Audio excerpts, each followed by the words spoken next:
My name is Edward Yates. I'm one of the vice presidents here at Sheffield UCU branch.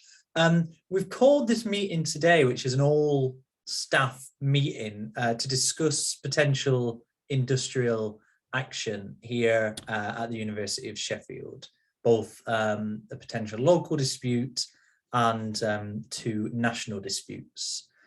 So I'd like to begin by thanking all of you for coming today and attending this meeting. I think you'll find this meeting particularly useful because we're going to be giving updates on the three potential disputes that are going to be happening, which is the local dispute, a national dispute on pensions, and the forfeits dispute. Now, I am aware that a lot of people who are attending today may not be Sheffield UCU members. And I'd like to thank those of you who aren't members in particular for coming down to this meeting today. If you aren't a member and you'd like more information on joining or want to find out more about UCU, then we can post the link in the chat. But the address to go to is ucu.org.uk/join, where you can find more information about the branch and UCU in general. Before we have the main speakers come on to talk about the disputes, I just want to give a little bit of information for those of you who haven't been to a meeting like this before, an update on how we run these meetings. So if you can keep yourself muted, that will be fantastic. The chat box which we have isn't public, so there's not going to be a separate discussion going on in the chat. If you do want to ask a question at any point, please can you put your name in the chat, and can you also say which dispute you want to ask a question about, so whether it's the local dispute, whether it's the pensions dispute, or whether it's the forfeits dispute. And can you also say if your question is just a general question, if you can just put general, that will just help us to send the questions to the right people. Now, like I say, we have three speakers. We're going to give 10 minutes to each speaker, and then we're going to have time at the end for questions and answers from the floor. So I won't take up any more time. I'd like to bring on the first speaker, who is Mark Pendleton, our branch secretary, who is going to speak about the specifics of the local dispute. So I'll hand over to you, Mark. Thanks, Ed.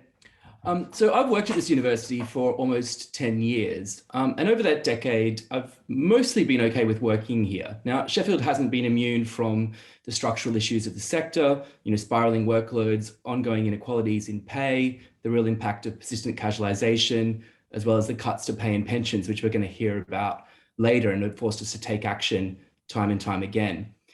But locally, at least, the university has felt like a place where staff concerns were to some extent heard, and real local action, even if imperfect, could be taken to address them. And we can see this in a number of issues, such as revised and improved GTA contracts, better support for migrant staff visa costs, targets for eliminating the gender pay gap, and more. All of those things have come from local trade union pressure, because our job is to act as formally recognised representatives of staff interests, whether you're a member or not. We've not, in my time here, reached the point in the past where local relations between trade unions and management have broken down completely to the point where we're talking about taking local action. But something changed over the last couple of years, and that change didn't come from the side of the staff representatives who continue to advocate for your and our collective interests. While we were all drowning under excessive workloads, the increased stresses of the pandemic, and many of us had significant caring responsibilities, the university decided on an aggressive approach to force through a raft of major changes that have never been well explained or justified. You might recall that university management tried to fire all 8,000 of us last year and rehire us on worse terms and conditions.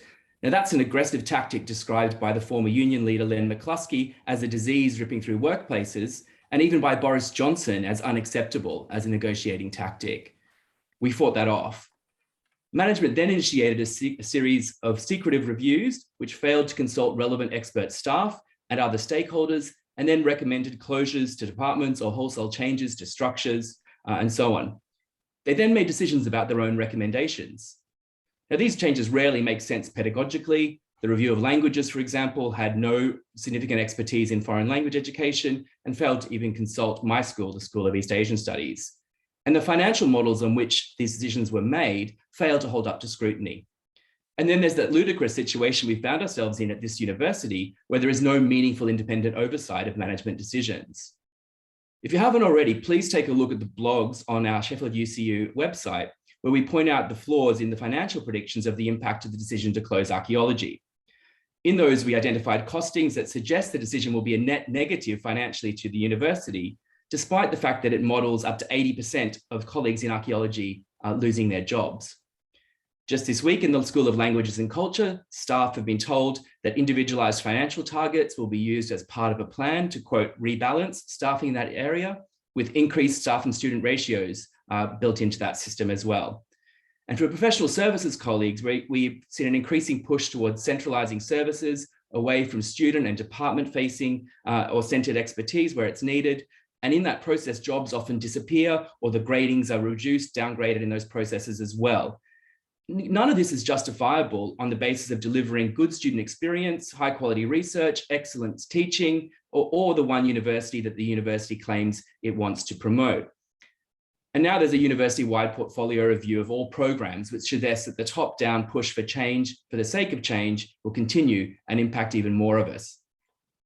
Throughout this, all campus trade unions have repeatedly tried to engage management in discussions about a better way forward. We really do want to work in, quote, one university that treats staff expertise seriously and their input as valuable and doesn't simply accept the views of the same half a dozen or so highly paid people. But those requests have been systematically ignored. As we've pointed to the problems in process and evidence, our leaders have bunkered down, unwilling to face criticism and unwilling to acknowledge any limitations in process or decision. They've also refused to listen to us or to other staff groups as concerns have increasingly been raised. That's not leadership, in my view. So ultimately, we've asked for some simple reassurances about where things are going, namely that nobody will be forced out of their jobs on the basis of the processes that are taking place in archaeology or languages. Off the back of this pandemic, and in a time when the university has posted very healthy financial results, driving through destructive changes at the expense of people's livelihoods and the diversity of expertise in research and teaching that a university like Sheffield should maintain is both unnecessary and highly damaging to all of us. Management have refused to accept that simple demand, which must be a line in the sand. When jobs in the university are at risk without any justification for those decisions, it's incumbent on all of us to take a stand. I think the evidence of the last 18 months at Sheffield is that no job is safe at the university under this management that has already tried and failed to fire all of us. The evidence from across the sector also suggests that the use of crude metrics is increasing, as is management targeting of certain undesirable research topics and areas. And so we feel we've been forced into a position to threaten action and to initiate a local ballot. I think what I want to stress is that there is evidence from across the sector that these local ballots can be successful and local action can force significant management changes. If we look just across the Pennines in Liverpool, the UCU branch there successfully fought off a similar threat to jobs in their Faculty of Health Sciences.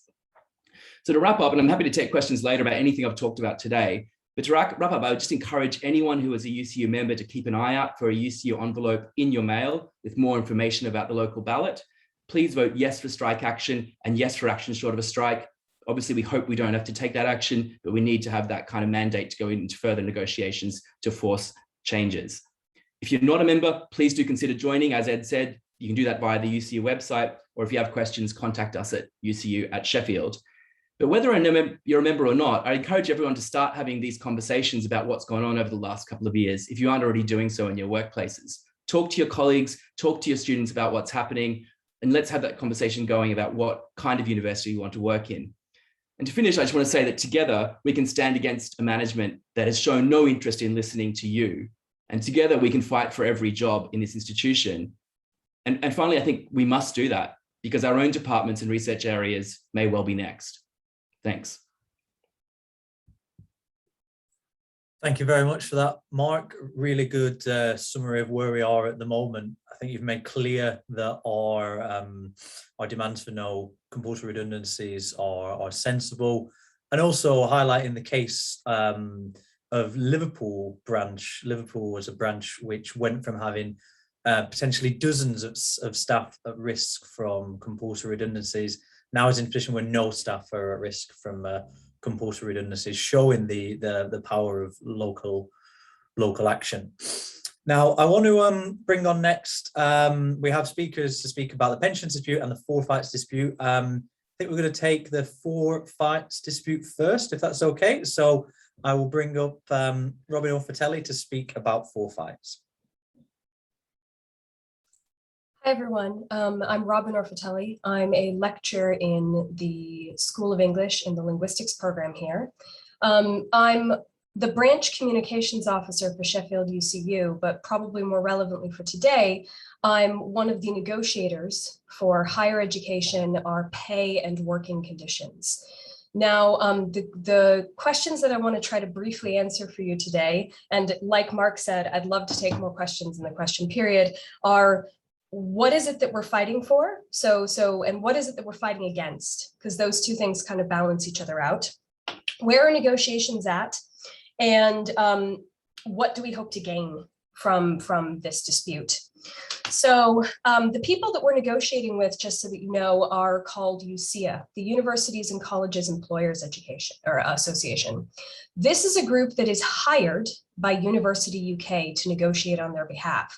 But don't be fooled. There are a lot of people who sit in both groups. They are very highly linked groups. So there are vice chancellors and members of HR who are part of the negotiating team at UCEA, as well as the professional body of UCEA that is part of the negotiating effort. So they're literally in the same building as UUK. So they're technically separate entities, but they're highly linked and they involve the same group of HE employers. So what are the four fights? Really, to be honest with you, the four fights boil down to one fight. And the one fight is asking for this sector to devote resources, care, and support to the staff and students who make up this sector. Every single one of the four fights boils down to that. So if you want a simple way to explain it to your colleagues, don't worry about listing all of them. That's what this comes down to. Over the past 20 years, whatever measure of inflation you prefer to use, be it RPI, be it CPI or CPIH, real terms pay has consistently and seemingly up till now irrevocably declined. And I'm going to come back to why that's a problem in a moment. In addition to that, we've seen massively increasing levels of precarity in the sector. So higher education has never been, a field that has a huge amount of job security. It's difficult to get a job. It's difficult to get published in journals. It's difficult to get grants. That's not what I'm talking about right now.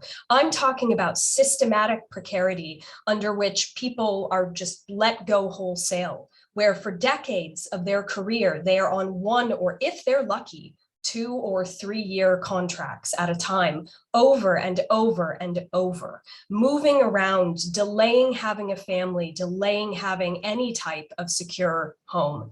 This is getting worse. So just here at the University of Sheffield, considering the membership of UCU, just over 35% of our membership are on casualized contracts. That's just here at this institution. If we look across the sector, 68% of people on research contracts in UCU are on precariously employed. Moving on to inequality in pay, we're seeing, despite claims from the employer that they want to address these systemic issues, we're not seeing any action whatsoever to address gender pay gaps, disability pay gap, or race pay gaps. What type of action would we like to see? Well, setting a target like we're going to eliminate the gender pay gap by X year, that's not an action. That's a statement. That's an empty statement. Actions that the employer could take could be around trying to address issues of fundamental promotions inequality that particularly plague staff and professional services who are disproportionately female. Things that could be addressed could be things like improving parental leave, in particular, improving leave for the non-childbearing partner, which better allows the childbearing partner to be back in the workplace and be supported and not have to take additional time off. Things like embedding equalities into our promotion structure, into our SRDS structure, things like actually addressing caring and workload, which disproportionately impact people who are non-white, non-male, and non-able-bodied. These are things that, universities don't seem interested in addressing right now. And these are the things we need them to address, not just having working groups where they continue to ask people in these marginalized groups over and over, how are you doing? Well, the answer is not great. And you can't keep asking that question without doing anything about it. And that's what we're asking them to do. And then moving on to workload, just at this university, between the years of 2009 and 2016, there was a 2,700% increase in staff self-report to occupational health therapy for issues related to stress and workload. That's just at this university. In the most recent sickness absence report that has come out of this university, you can see that in particular in the Faculty of Arts and Humanities, so here I'm calling back to the local dispute, there is an increase in the length of sickness absence that staff are taking, a dramatic increase in terms of the number of days of sickness absence that staff are taking. In terms of pay, for the first time in the history of our union, we actually have members of staff in our union whose hourly wage, when you take into account the actual hours that they're working, is below the real living wage. The real living wage for the UK is currently pegged, there's a real chance it's going to go up with the way inflation is changing, at $9.50. There are members of staff in this sector working in UCU grade levels who are receiving $8.70 as their hourly rate of pay. This is not a sustainable wage to raise a family on. Now think about the announcement that you've just received in your inboxes from the head of HR at this university, saying that, which in essence is admitting to the fact that due to steady wage declines over the past 2 decades, there are cleaners at this university and those on lower grades whose wages have also dropped below living wage. And as a matter of urgency, this university is now in the position, due to great pressure from the trade unions, to raise the wage up to that level. But this isn't just impacting these people at these bottom grade levels. This is impacting every single member of staff. And when you take into account the sort of crushing workloads that people are having, we have people probably in this meeting who your hourly wage is not meeting the voluntary living wage. So what is it that we want? What is it that we're fighting for? Because this is a lot of change that we want to see. There are 2 big things that we're fighting for. One, we want to see a reverse to this decline in real terms pay. And that doesn't just mean for this year. That means keeping up with inflation and catching up with 2 decades of pay loss that have put our members in the position where they can no longer support themselves and their family and have to make difficult decisions about leaving academia. We need to see them committing to this. We also need to see an acknowledgement that these other areas of working conditions have to be negotiated on at a UK-wide level. There should be baseline standards that this sector has, and no matter what institution you are at as an employee, you should know that you will have employment conditions that at least meet those baseline standards. We are not asking for the moon here. We are asking for them to negotiate with us, and they are saying no. They are saying with absolute contempt for the people in this sector, we're not willing to negotiate with you over gender pay gaps or over workload. We don't want to agree to baseline sector standards. So where are negotiations at? That kind of transitioned me to that point right there. Negotiations are at a standstill. 2 years ago, when we took really extensive strike action in this sector, a lot of progress was made in that negotiation room towards getting to the point where they would agree to negotiate over working conditions and come up with these baseline sector standards. There was even progress being made on pay. When COVID hit, this progress evaporated, and all of the universities collectively and individually retreated back to saying, we don't have a mandate from our members to talk to you about that. Well, what does a mandate mean? A A mandate means that their members have told them, we don't want to talk to the trade unions about that. And anytime you hear an employer say, we don't have a mandate, you need to translate in your head that to mean we don't want to. Because a mandate is not a magical thing handed down from the law. A mandate is what their members are telling them they want. And a mandate is what we're asking for from you all in this ballot.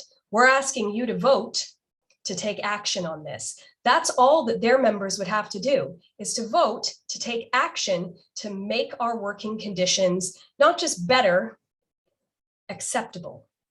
They are below acceptable right now. So I'm going to end, but the last thing I want to say to you is there are people in this sector who are suffering. I don't mean mildly uncomfortable. I mean suffering. People who are having difficulty making ends meet financially. People who are driving themselves to a really unhealthy mental and physical place due to stress and workload. People who are constantly being discriminated against by the systemic racial, gender, and disability-based inequalities that are rife in this sector, not just in terms of unequal pay, but everywhere in every aspect of this sector. And no matter which of these issues is impacting you the most right now, and maybe there are a couple people in this room who feel like you're actually feeling pretty lucky and you're feeling like you've escaped some of these issues. We owe it to each other, to the people who are suffering, to take a stand together. And we owe it to ourselves to say, we are people, we are not a resource to be used, and we deserve to be treated fairly and to be given working conditions that meet just even a baseline. It's okay for us to ask to beat the baseline, but it's definitely okay for us to demand that baseline. And that's what we need to do right now. We need to take a stand together and we need to say, we will not let you ignore us anymore. So like Mark, you're going to get an envelope possibly as soon as today. It'll have a 4 fights ballot in it, and it will also have a USS ballot that Sam and Matthew are going to talk about in a moment. And I hope that you'll vote yes to both sets of action, because this sector needs you to, and you need you too. Thanks.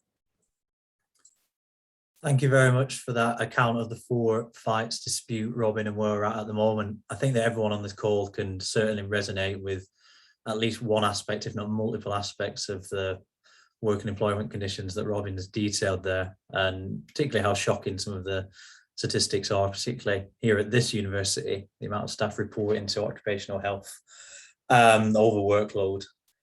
I'm going to bring in Sam Marsh and Matthew Malek now to discuss the pensions dispute. Please remember that if you do want to ask a question, put your name in the chat and then just state which dispute you want to ask a question about, or if you want to ask a general question, and then we'll take questions after Sam and Matthew have spoken. So I'll bring you in now. Thanks. Thank you very much. I'll start, and I'll try and rattle through things and give time for Matthew to add a few words. So I'm hoping I can share my screen, and so I can, or it says I can. I hope you can see it. I may go full screen, might be better, I guess. Let me just do that. Okay, right. So what I'm going to try and give you is what I'm calling a whistle-stop summary of where things have been over the last 6 months, a year, and where we've got to now. There's 13 points I'll try and get through as quickly as possible. The first 2 are slower than the others, so don't worry if you think we're not making enough time. So this is the first point, and this is to do with the date of the valuation. So we're looking at huge cuts to our benefits. Why? Well, partly because of the valuation date of the 31st of March 2020. And you can remember, I'm sure, what that time felt like. That was about a week or 2 into the first lockdown. The markets reacted with chaos, I guess is the best way to describe it, and a sudden fall. And this graph shows you what happened to defined benefit schemes in the UK around that time. And on the left of this graph, you see a date of around the 31st of March 2018. On the right, you get up to some kind of early 2021 or late 2020. But that dip, that discontinuity that you can see about 2/3 of the way on, that's the 31st of March 2020. That's the valuation date. Billions were wiped off the assets for USS, and that's been one factor in why we're now looking at cuts to our pensions. Let me move on and talk about prudence. So maybe a concept you're familiar with, maybe not, but the valuation of the fund requires some kind of prudent assessment. That means sort of cautious assessment of how healthy things are. And for that, a lot comes down to forecasting investment returns. Now, what does this graph show? Well, it shows a time period from 1995 on the left over to something like 2068 on the right, which is in the future, I'm sure you're aware. Now, the black line on this graph is the actual performance of the assets that USS have managed on our behalf. And you can see some wobbles due to various booms and busts, .com and 2008 financial crash and the like, but the general trend has been upwards. This is real terms growth, I should say. This is growth in excess of inflation.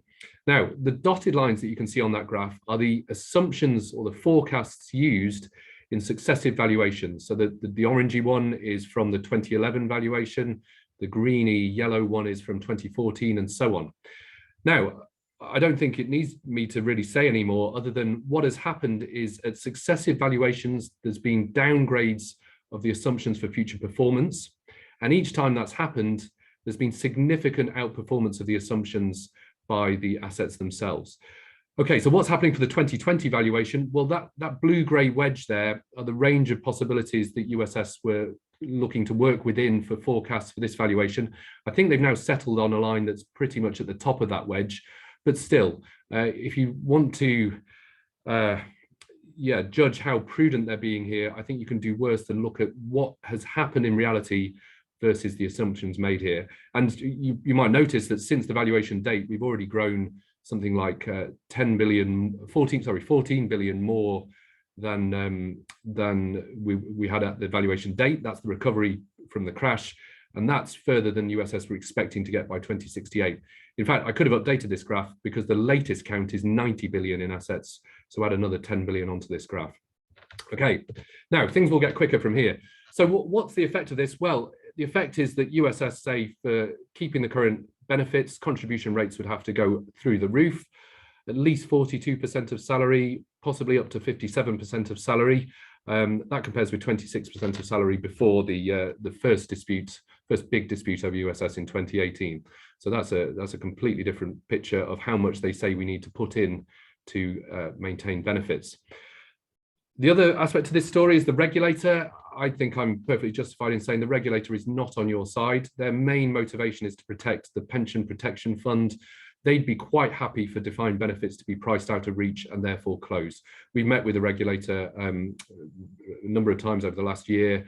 Their mindset here is not sympathetic to scheme members. So the employers, well, they briefly challenged USS over this valuation. They wrote a strongly worded letter, in fact, to the USS board saying they wanted a review of the valuation, calling it unjustified.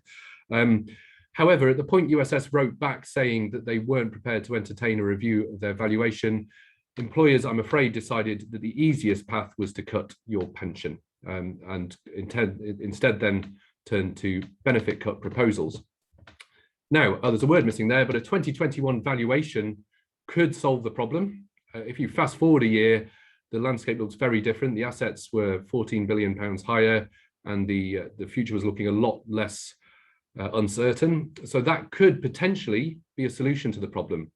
We believe that is the solution to the problem. But unfortunately, employers aren't interested. They made that very clear. They were absolutely focused on making sure they didn't pay a penny more towards pensions. They didn't really care how that was done, either through, they were sympathetic to potential for a new valuation, but when USS said they wouldn't do one, they looked for another way to leave themselves in the same position, which was to cut benefits. The other aspect is that USS claim that a 2021 valuation wouldn't make a difference.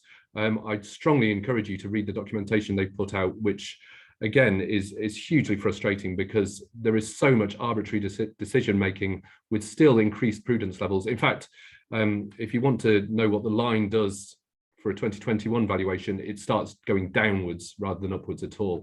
Now, UCU tried to negotiate here. We tried to find a short-term compromise position. We put together proposals that we shared with Universities UK, which involved some cuts to benefits. There was no way of coming up with any kind of negotiated solution within the 2020 valuation that didn't require some cuts to benefits, but it involved increased contributions from employers, in fact, a decreased member contribution rate to compensate for the cuts in benefits that were the sort of the only thing we could find that would work.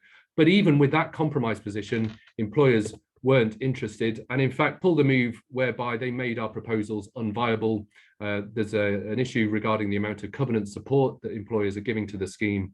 They would provide it for their own benefits, but said they didn't have the mandate. Notice those words that Robyn emphasised earlier. They didn't have the mandate to provide the covenant support for our proposals, and that resulted in UCU's proposals being priced completely off the scale. There's nearer that 57% rate we talked about earlier. Now, the JNC chair is independent and has the opportunity to break any deadlock, and voted with employers. Admittedly, I'm sure some of you doubt the independence of the chair. It is a new chair compared to last time, but that's the way they voted. Industrial action is now odds on. A ballot opened yesterday. Look out for that envelope. What are the demands for this dispute? Well, they're fairly clear. UUK must start, so UUK, who negotiate on behalf of employers, must start by revoking their cuts, and then work with us to push for a proper effort at a 21 valuation, evidence-based, moderately prudent, and that is how we will find a long-term solution. But in fact, by revoking their cuts, what will happen is that we will keep the current benefit structure for at least another year, with rates potentially going up to 11% for members in April, but no higher until October 2022, which gives some breathing space to find a proper solution. Okay, that's where I'm going to stop. I don't know if there's time for Matthew to give his thoughts. I haven't got my eye on the time. Perhaps 2 minutes. Matthew, would you like to say something? Happy to do so. I'll keep it brief. I think, Sam, your extreme valuation chart tells a tremendous story in and of itself. The valuations are effectively tuned to go lower and lower, even as performance gets better. It's highly noteworthy that we called off our strike action in 2018 with the formation of a joint expert panel that was supposed to fix that, and yet it's gotten worse rather than better. You mentioned that the employers folded because they found it easiest to just cut our pensions yet again. The cumulative loss, we do this every 2 to 3 years, and sometimes we lose completely, as we did in 2014. Sometimes we win by not getting cut as badly. But the cumulative effect from 2008 to now is tremendous. We're paying 9.8%. When I started on USS in 2006, I was paying 2/3 of that, 6.5%. And the pension I'm getting for that 50% more of my paycheck is a hell of a lot less pension than for a lot more money. If we're going to change this, we have to make it so that the employer's easiest option is no longer to cut our pensions. And we have to go into it differently than we have before. Not 14 days and then we're done. We tried that. We got waited out. We have to go into this for however long it takes, for the long haul, because I truly believe this is our last shot at saving our pensions. Otherwise, if we compromise and get cut a little bit more, they're just becoming not worth it at this point. They're a promise. You're giving up current pay in a promise for future pay. But every 3 years, that promise gets slightly reneged on. It gets dialed back slightly. We're reaching the point where I'd rather have the 11% pay than a promise I don't believe anymore. So we've got to fight for this, and we've got to fight as long as it takes to win. And that's all. I hope that was 2 minutes. Thank you very much, Sam and Matthew, for that really detailed, insightful update on the nature of the pensions dispute at the moment. I'm sure that's been really helpful to everyone on this call. And also thanks again to Robyn and to Mark for their updates on the forfeits dispute and the local dispute. So we're now going to take questions from the room.